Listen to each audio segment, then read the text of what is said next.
चलो हम क्या पढ़ रहे थे बेटा? करंट इन कंडक्टर्स पढ़ना था हमें।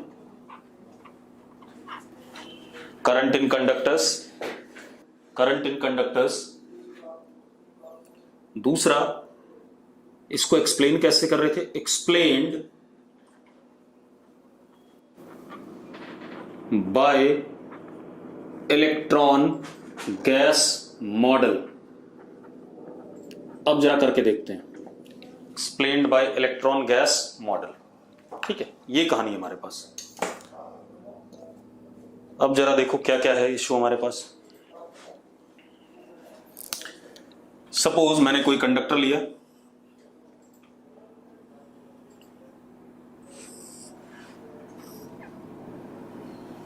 ये हमारे पास कंडक्टर है, न्यूट्रल कंडक्टर।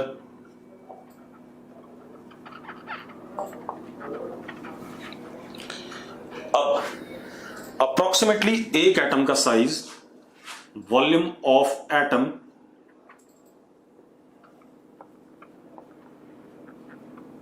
इज अप्रोक्सीमेटली 10 की पावर -30 मीटर क्यूब। ठीक है, इतनी बात। Therefore, in 1 cc of volume,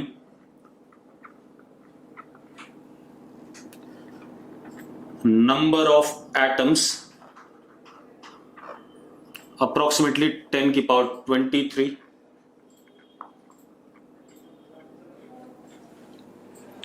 ठीक है, अब एक और चीज, at room temperature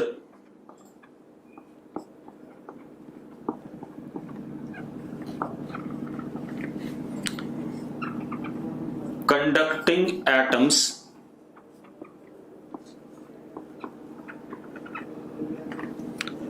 readily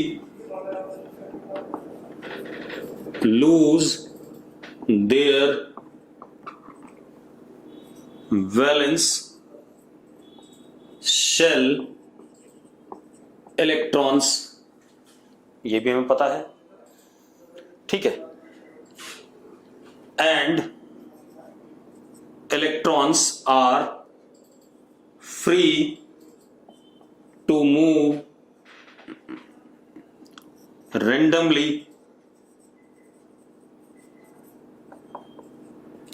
inside conductor.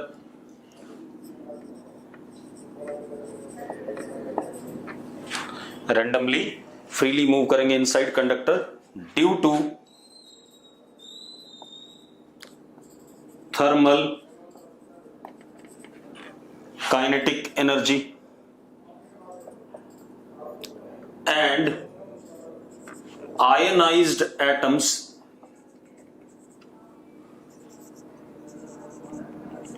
Are fixed. Ionized atoms क्या हो गए? फिक्स हो गए अपने क्रिस्टल लैटिस में। क्लियर है इतनी बात? अरे क्लियर है बेटा कि नहीं? ठीक है, अब एक बात और पता चल रही है, नंबर ऑफ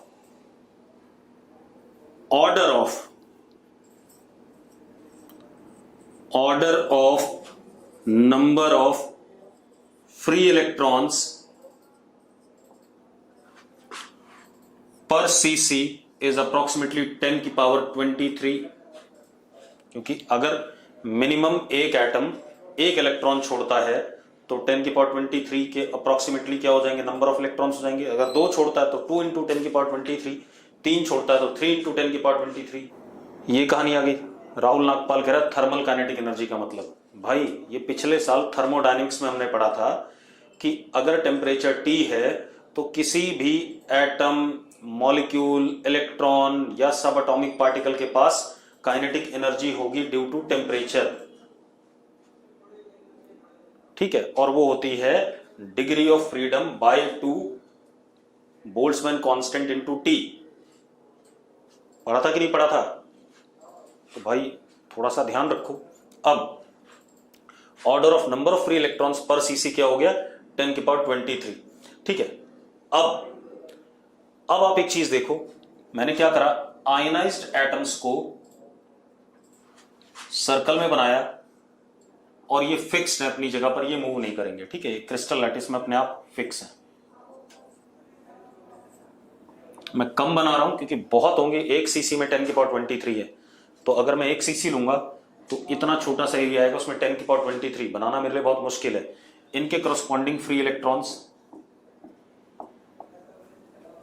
ठीक है, अब जो फ्री इलेक्ट्रॉन्स हैं वो रेंडमली मूव कर रहे हैं इनसाइड। अब देखो, मैंने इलेक्ट्रॉन गैस मॉडल क्यों कहा इसे, क्योंकि इसको थोड़ा थोड़ा हम केटीजी जैसा ही ट्रीट करेंगे। जो काइनेटिक थ्योरी ऑफ गैसेस थी, जो पोस्टुलेट वहां थे, लगभग इलेक्ट्रॉन्स के लिए वही पोस्टुलेट यहां भी हम मानेंगे। क्लियर है? अरे क्लियर है भाई, मैं क्या कह रहा हूं कि जो इलेक्ट्रॉन्स हैं, ठीक है, इतनी बात, उनको हम आइडियल गैस सिचुएशन में जो केटीजी के पोस्टुलेट्स थे वो सारे के सारे वैलिड मानेंगे। ठीक है, इतनी बात। अब जरा देखो, अब क्या कहानी है। पहला ये था कि डेंसिटी जो इलेक्ट्रॉन्स की है, मतलब पोस्टुलेट एक ये भी था, गैस की डेंसिटी पूरे कंटेनर में क्या रहती है? सेम रहती है आइडियल गैस में। हमने यही पढ़ा था केटीजी में कि गैस की डेंसिटी थ्रू आउट क्या रहेगी? सेम रहेगी। तो यहां पर भी फ्री इलेक्ट्रॉन्स की डेंसिटी थ्रू आउट कंडक्टर क्या रहेगी? सेम रहेगी। अगर मैं कहूं रेंडमली मूव भी कर रहे हैं, अगर इस क्रॉस सेक्शन क्या क्रॉस 10 इलेक्ट्रॉन इस साइड गए तो उसी मोमेंट पे 10 इधर आ जाएंगे, ताकि डेंसिटी क्या रहे? हर मोमेंट पे सेम रहे हर साइड। ठीक है, इतनी बात।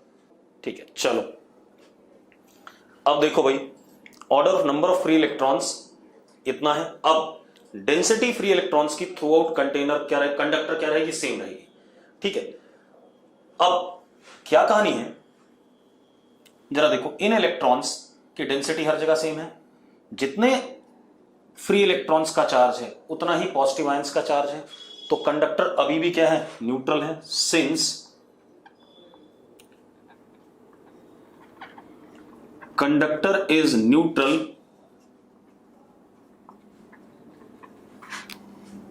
ठीक है, therefore E inside conductor in this situation is 0. अब electrons are randomly moving inside such that density, हाँ, randomly moving free to wander, जो भी लिखना चाहोगे आपको, एक ही बात है। ठीक है दीप, एक ही बात है। तो मैंने क्या कहा, electrons are randomly moving inside, ठीक है, such that density of electrons is fixed everywhere.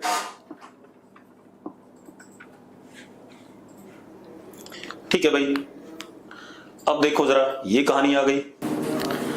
अब क्योंकि इलेक्ट्रिक फील्ड कंडक्टर के अंदर 0 है, तो इसका मतलब जब इलेक्ट्रॉन्स मूव कर रहे होंगे रेंडमली इधर उधर, तो स्ट्रेट लाइन पे मूव कर रहे होंगे, जो उनकी वेलोसिटी होगी उसमें कोई चेंज नहीं आएगा, क्योंकि इलेक्ट्रॉन्स के ऊपर कोई फोर्स नहीं लग रहा है। तो हम क्या कह सकते हैं, फॉर आइसोलेटेड कंडक्टर, जो हमने बिल्कुल ऐसी सिंपल कंडक्टर रखा है, for isolated conductor motion of free electrons is straight line, ये इंपॉर्टेंट है भाई, ध्यान रखना, and direction of motion changes when electrons collide with other electrons और आयनाइज्ड एटम्स। मतलब अगर मैं इस इलेक्ट्रॉन का मोशन देखूं, ये इलेक्ट्रॉन है, ये सीधा चला, यहां पर किसी एटम से टकरा गया, अब इस इलेक्ट्रॉन का मोशन ऐसा हो गया, ठीक है। अब यहां ये किसी इलेक्ट्रॉन से टकरा गया, तो अब इसका मोशन ऐसा हो गया, इसका मोशन ऐसा हो गया, ऐसा हो गया, ये कुछ कुछ ब्राउनियन मोशन जैसा। गगनदीप कह रहा है स्ट्रेट लाइन क्यों? गगनदीप, इस इलेक्ट्रॉन के पास कुछ वेलोसिटी थी, यहां पर सपोज u थी, क्योंकि थर्मल काइनेटिक एनर्जी थी। इस पे कोई फोर्स लग रहा है गगनदीप, तो बता भाई फटाफट। कांस्टेंट वेलोसिटी में तो स्ट्रेट लाइन चलेगा, ठीक है। अब जब तक ये किसी से टकराएगा नहीं, तब तक इसकी वेलोसिटी का डायरेक्शन चेंज नहीं होगा। तो वही मैं कह रहा हूं कि direction of motion changes when electrons collide with other electrons और आयनाइज्ड एटम्स। तो जब तक हमने इस कंडक्टर के अक्रॉस कोई इलेक्ट्रिक फील्ड नहीं लगाई, कोई पोटेंशियल डिफरेंस नहीं लगाया, तब तक इलेक्ट्रॉन्स अपने सीधे सीधे रास्ते पे चलते रहेंगे, ठीक है। इतनी बात। अब ये तो बात हो गई, लेकिन इस दौरान कोई करंट नहीं है। क्यों नहीं है करंट? आप देखो, क्योंकि इलेक्ट्रॉन एक पर्टिकुलर डायरेक्शन में नहीं चल रहा, रैंडम चल रहा है। अगर मैं यहां पर ऐसे करके कोई क्रॉस सेक्शन लूं, ये क्रॉस सेक्शन, तो मैंने कहा डेंसिटी हर मोमेंट पे सेम रहनी है, तो जितने इलेक्ट्रॉन इस क्रॉस सेक्शन को इधर पार करेंगे, उतने ही इस मोमेंट पे इधर पार करेंगे। तो नेट चार्ज का फ्लो किसी भी डायरेक्शन में कंडक्टर में नहीं है, ठीक है। तो इसका मतलब current in this situation is what? Zero. तो हम क्या कहेंगे finally? When no potential difference is applied across conductor, ठीक है, there is no net flow of electrons across any cross section, so I is 0। चलो अब जरा देखो बेटा,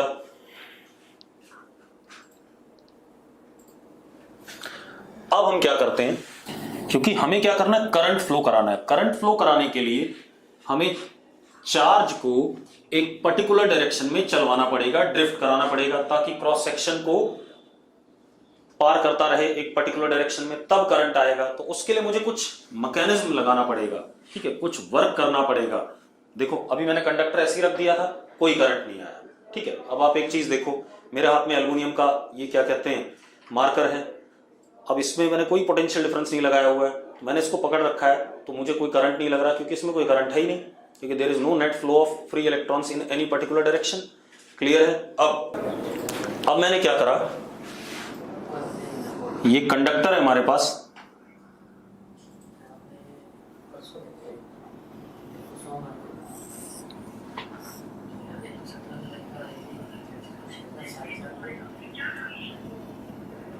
ये कंडक्टर है, ठीक है। इसके अक्रॉस मैंने एक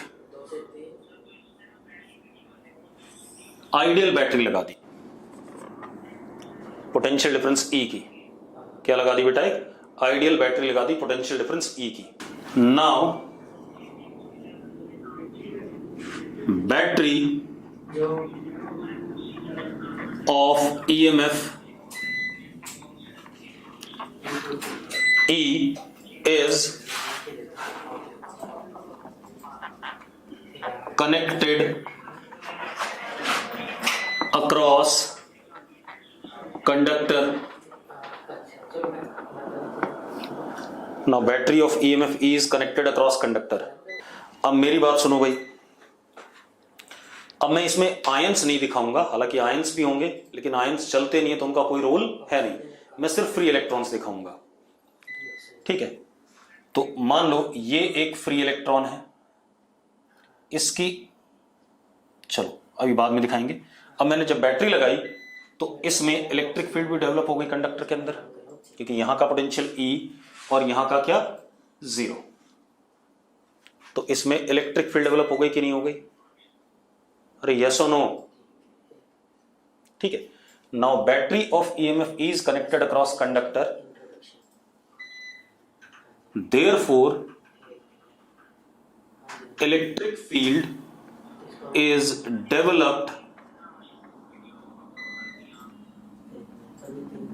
inside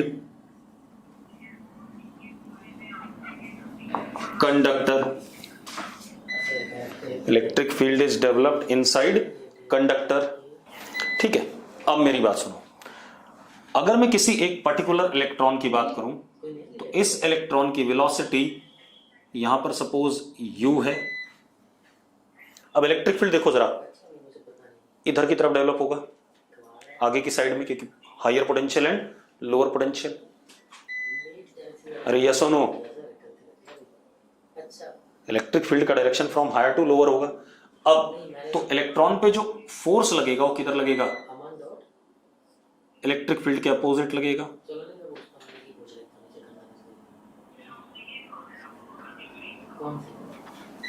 यस और नो? माइनस साइन इसलिए क्योंकि इलेक्ट्रिक फील्ड के अपोजिट है, ई वेक्टर तो उधर था, ये फोर्स आ गया। Upon mass is what? Acceleration, mass of electron, यानी कि क्या आ गया? एक्सेलरेशन आ गया कि नहीं आ गया? अब एक मजेदार बात देखो, अब एक बात बताओ, u वेलोसिटी और एक्सेलरेशन, u और a के बीच में जो एंगल है वो आपका 0 और 180 तो नहीं आ रहा है? कुछ अलग सा एंगल आ रहा है कि नहीं आ रहा है? 0 और 180 भी आ सकता है, लेकिन कुछ अलग सा आ रहा है कि नहीं आ रहा, पहले बता दूं। अरे यू वेक्टर और एक्सेलरेशन के बीच में, अब सार्थक ने बोला बेटा कि एक्सेलरेशन, सॉरी इलेक्ट्रिक फील्ड का डायरेक्शन, बेटा सार्थक इलेक्ट्रिक फील्ड का डायरेक्शन, एक बात बता, electric field is directed from higher potential to lower potential, ये बात पता है कि नहीं पता है? तो भाई एक बात बता, हायर पोटेंशियल किधर है?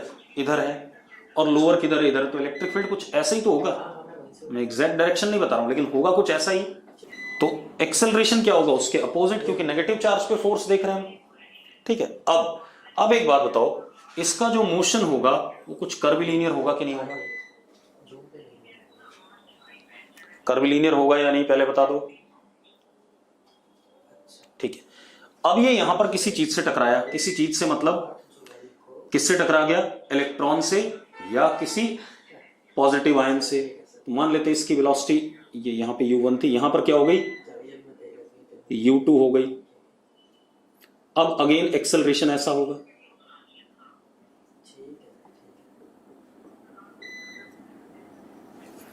हाँ या ना? तो अगेन इसका पाथ कर्विलीनियर होगा। फिर किसी से टकराया, इसकी वेलोसिटी ऐसे हो गई यहां पर,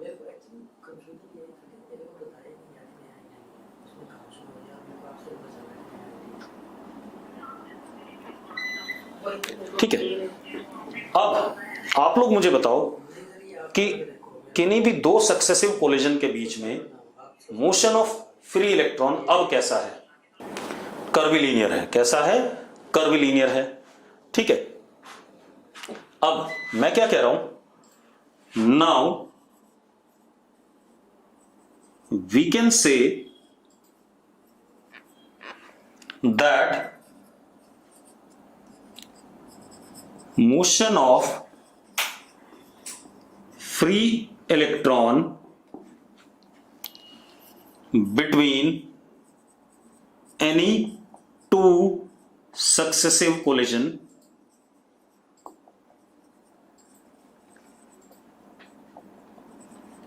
is may be straight line और कर्विलीनियर। हाँ या ना? कह सकते हैं कि नहीं कह सकते हैं? जरा जल्दी बताओ। स्ट्रेट लाइन भी हो सकता है बेटा, कब? जब वेलोसिटी और एक्सेलरेशन एक दूसरे के पैरेलल या एंटी पैरेलल हो जाएं। ठीक है, तो जब हमने इलेक्ट्रिक फील्ड लगा दी या जब हमने बैटरी लगा दी, तो फ्री इलेक्ट्रॉन्स का मोशन दो सक्सेसिव कोलिजन के बीच में कर्व या स्ट्रेट लाइन कुछ भी हो सकता है, लेकिन जब हमने पोटेंशियल डिफरेंस नहीं लगाया था तो दो सक्सेसिव कोलिजन के बीच में हमेशा क्या था, स्ट्रेट लाइन था। यही सवाल पूछता है कई बार बोर्ड में। अब एक और चीज बेटा, एक और चीज दिख रही है कि ये जो इलेक्ट्रॉन है ये ग्रेजुअली इधर की तरफ जा रहा है कि नहीं जा रहा है?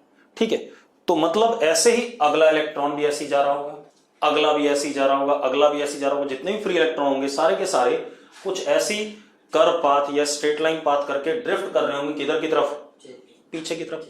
सबका मोशन आइडेंटिकल नहीं होगा, पहली बात तो ध्यान रखना, सबका मोशन आइडेंटिकल नहीं है भाई। इसका u1 ऐसे है, किसी का u ऐसे था तो ऐसे जाएगा, ठीक है, हर किसी की अपनी अपनी कहानी होगी। लेकिन इन एक्चुअल प्रैक्टिस ये ग्रेजुअली किधर की तरफ ड्रिफ्ट कर रहे होंगे, टुवर्ड्स हायर पोटेंशियल। यस और नो, यस और नो, ठीक है। अब मजेदार बात देखो, अब हमारे पास क्या है, मैंने क्या कहा, किन्हीं भी दो सक्सेसिव कोलिजन के बीच में जो टाइम है उसको मैं कहता हूं रिलैक्सेशन टाइम, ठीक है। इतनी बात, किन्हीं भी दो सक्सेसिव कोलिजन के बीच में जो टाइम है इलेक्ट्रॉन का उसको मैं रिलैक्सेशन टाइम कह रहा हूं, और दो सक्सेसिव कोलिजन के बीच के पाथ को मैं फ्री पाथ कह रहा हूं। क्लियर है? तो क्या कहा मैंने, tau relaxation time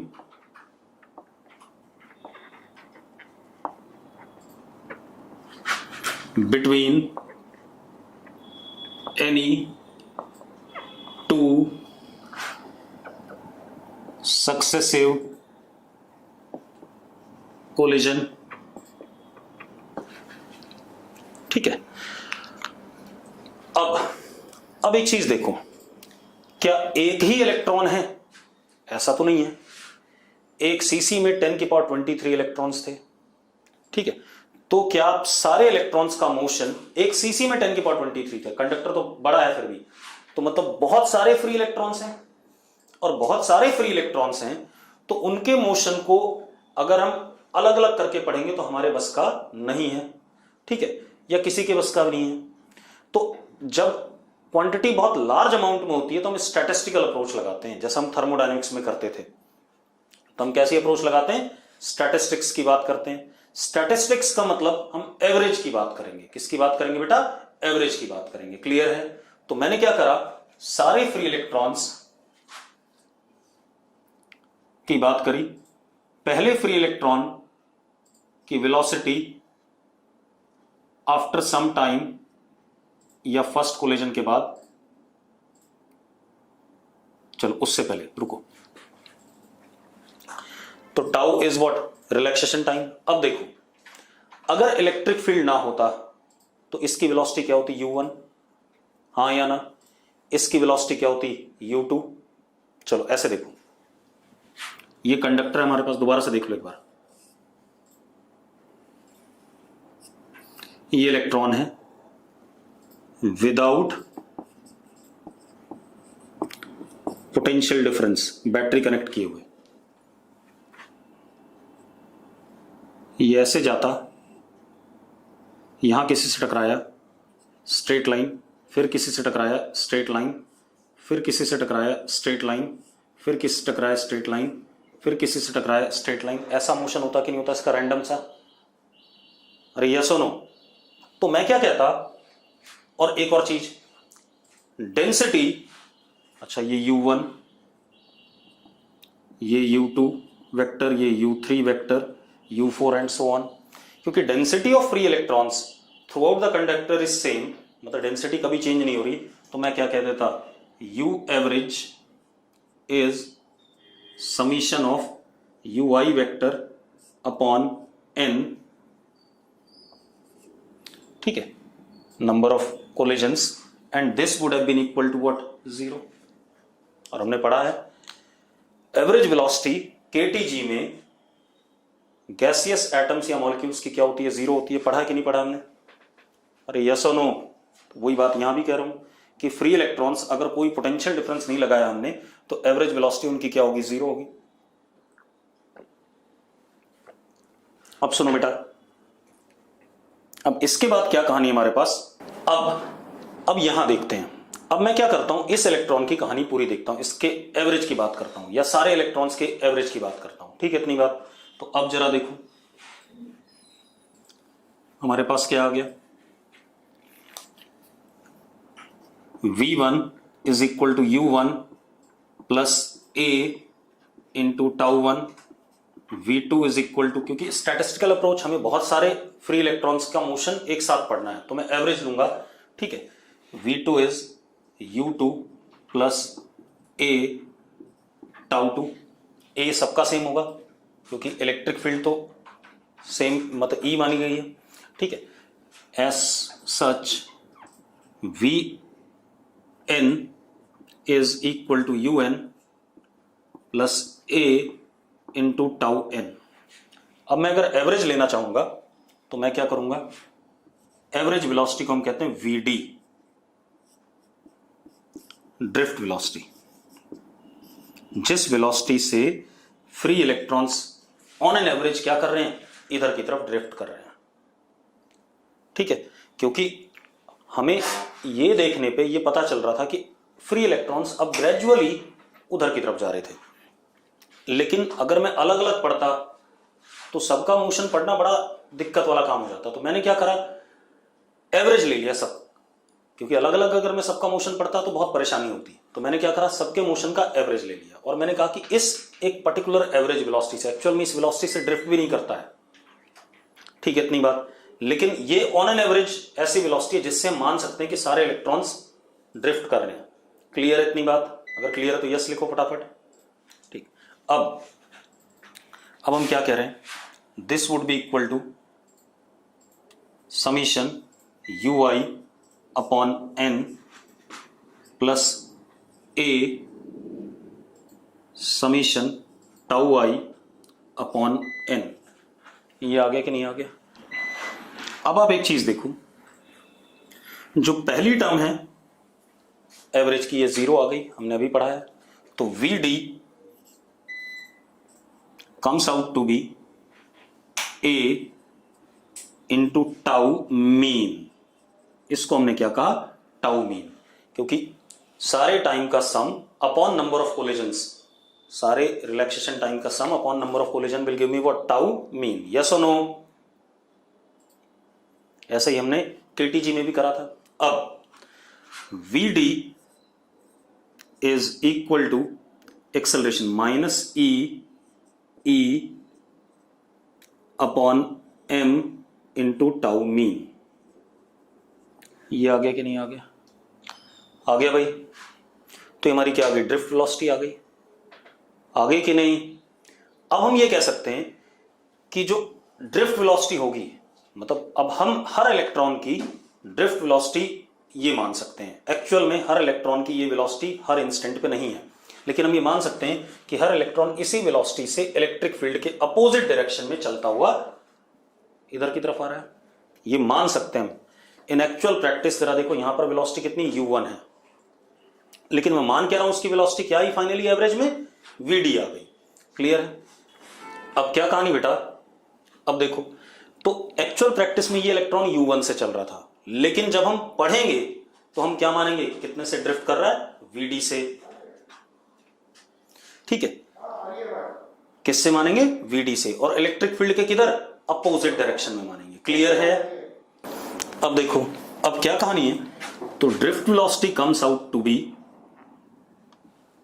minus e tau mean upon mass of electron into electric field. तो Vd anti parallel to E। ठीक है, इतनी बात। दूसरा, Vd देखो, चार्ज ऑफ इलेक्ट्रॉन कांस्टेंट होता है universal, mass of electron universal constant है। टाउ मीन किस पे डिपेंड करेगा वो बताता हूं। ठीक है, तो Vd का मैग्नीट्यूड डिपेंड्स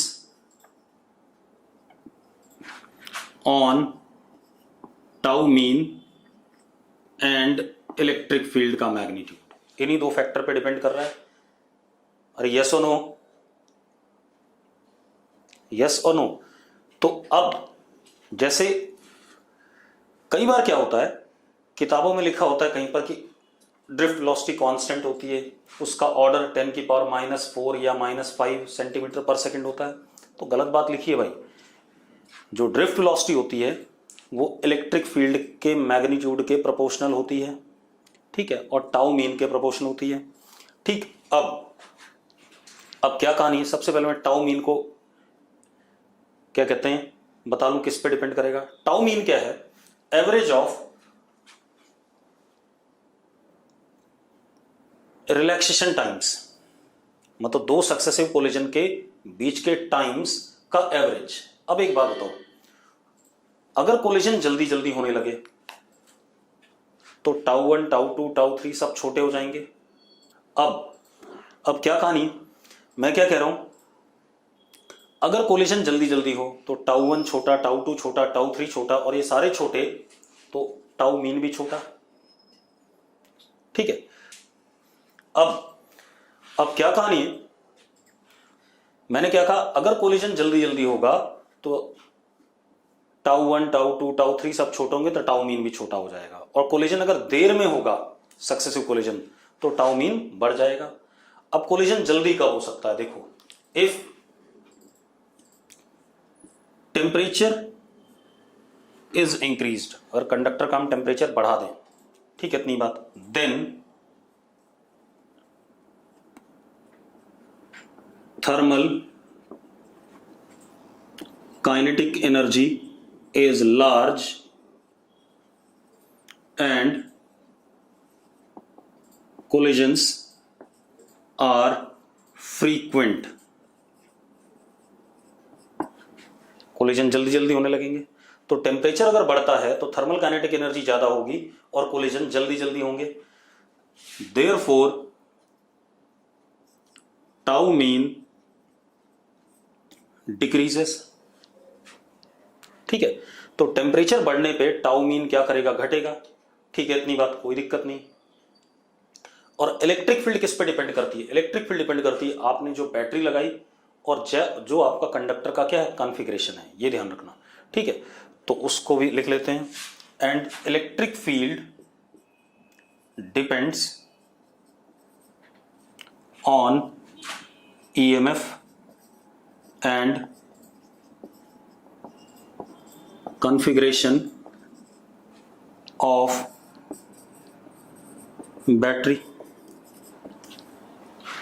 ठीक है भाई, क्लियर है भाई। What is electric field, potential difference dV by dx या dV by dr minus dV by dr, तो पोटेंशियल डिफरेंस जो आपने लगाया और dr मतलब जो लेंथ के अलोंग आप इलेक्ट्रिक फील्ड निकालना चाहते हो, ठीक है, जिसके अलोंग ग्रेडियंट लेना चाहते हो, तो वो तो किस पे डिपेंड करेगा, जो आपका कॉन्फ़िगरेशन ऑफ, सॉरी बैटरी नहीं, कॉन्फ़िगरेशन ऑफ कंडक्टर के शेप साइज पे और ईएमएफ पे, ठीक है। चलो हमने मान लिया कंडक्टर की बैटरी फिक्स है और शेप साइज फिक्स है, तो सिर्फ किस पे डिपेंड करेगा, टाउ मीन पे, यस और नो, ठीक है। अब देखो, तो मैं क्या कह सकता हूं, if temperature increases tau mean decreases, vd also decreases, drift velocity also decreases, हाँ या ना, ऐसा क्यों, क्योंकि कोलिजन फ्रीक्वेंट होने लगे, ठीक है। और अगर टेम्परेचर घटेगा तो कोलिजन देर में होंगे तो मीन रिलैक्सेशन टाइम क्या करेगा, मीन रिलैक्सेशन टाइम क्या करेगा, बढ़ेगा, तो वीडी भी क्या कर जाएगा, बढ़ जाएगा, यस और नो। चलो अब एक और चीज बताते हैं बेटा, एक और फिजिकल क्वांटिटी बता रहा हूं। वीडी का मैग्नीट्यूड ये है, VD upon E is E tau mean upon M, ये आया कि नहीं आया, drift velocity upon electric field का रेशियो क्या आ रहा है, E tau mean upon M आ रहा है कि नहीं आ रहा है। तो मैंने क्या कहा, drift velocity upon electric field is equal to E tau mean upon M, ठीक है। इस क्वांटिटी को हम क्या कहते हैं, drift velocity upon electric field के रेशियो को हम कहते हैं mu. Mu is mobility of free electrons,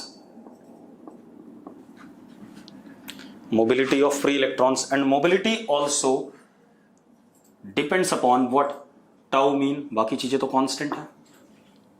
अब एक चीज देखो, अगर टेम्परेचर बढ़ता है, टाउ मीन घटता है, तो वीडी घटता है, एज वेल एज मोबिलिटी भी फ्री इलेक्ट्रॉन्स की क्या करेगी, घटेगी कि नहीं घटेगी? यस और नो? यस और नो? ठीक है, अब इतनी बात हो गई।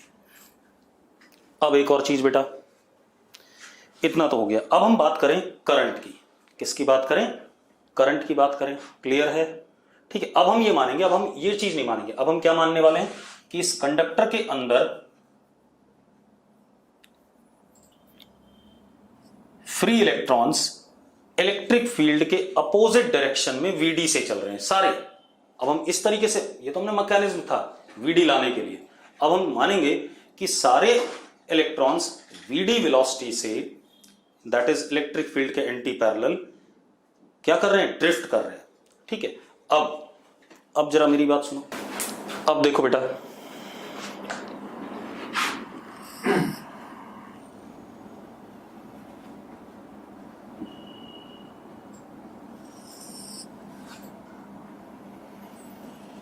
सपोज दिस इज कंडक्टर, हमने बैटरी लगा दी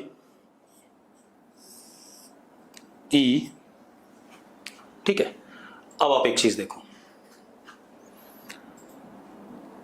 अब करंट की बात करें। ठीक है, तो मैंने कोई क्रॉस सेक्शन पकड़ा यहां पर,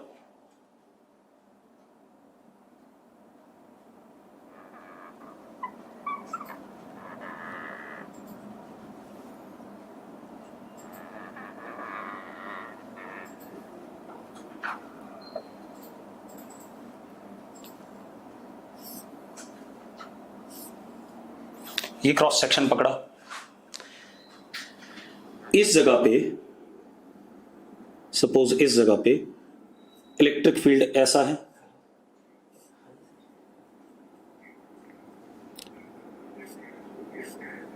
वीडी बिल्कुल इसके अपोजिट होगा।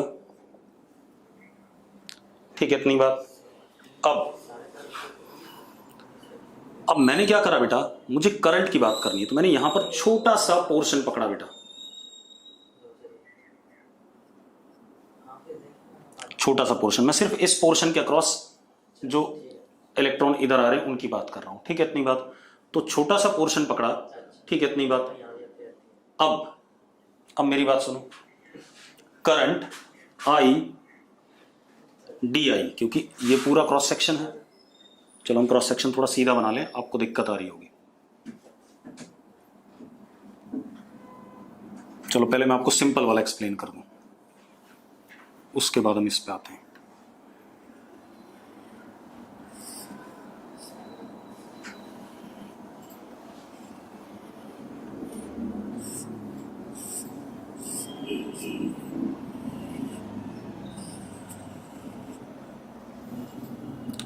कैसा conductor?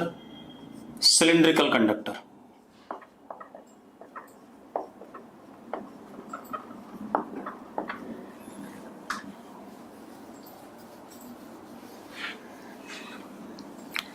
Uniform cylindrical conductor, area of cross section A and length कितना एल। बेटा क्योंकि इसका एरिया ऑफ क्रॉस सेक्शन हर जगह क्या है? सेम है। ठीक है, इतनी बात। तो इलेक्ट्रिक फील्ड इसके अंदर जो डेवलप होगा E, क्योंकि यहां पर E है, यहां 0 है, इधर की तरफ होगा, और E का मैग्नीट्यूड क्या होगा? Potential difference upon length. कितना होगा? Potential difference upon length, constant होगा अगर सिलिंड्रिकल कंडक्टर है यूनिफॉर्म। तो कैसा हो गया? Uniform cylindrical conductor. ठीक है, इलेक्ट्रिक फील्ड इसके अंदर क्या होगा? कांस्टेंट होगा। अब जरा देखो, हालांकि मैं अभी जनरल लेता, टेढ़ा मेढ़ा कंडक्टर लेता, तो इलेक्ट्रिक फील्ड कांस्टेंट नहीं होता। ठीक है, अभी एक्सप्लेन करेंगे, पहले सिंपल वाला कर लें। अब आप एक चीज देखो, अगर मैं यहां पर ये क्रॉस सेक्शन पकड़ता हूं,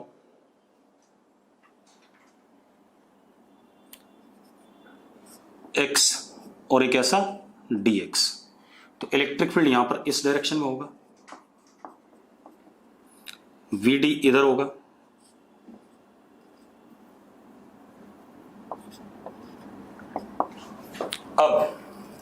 अब जो करंट है, मान लो कितना चार्ज क्रॉस कर रहा है इसको, इधर की तरफ माइनस dq, कितना क्रॉस कर रहा है, माइनस dq, अरे इलेक्ट्रॉन है तो इसलिए माइनस dq। तो करंट का magnitude I is equal to dq by dt, यही डेफिनेशन है। ठीक है, अब मेरी बात सुनो, और करंट का डायरेक्शन किधर होगा, इधर होगा, इस क्रॉस सेक्शन के इस साइड, क्योंकि नेगेटिव चार्ज इधर आ रहा तो उसके अपोजिट। अब जरा देखो, अब dq क्या होगा, देखो एक मिनट,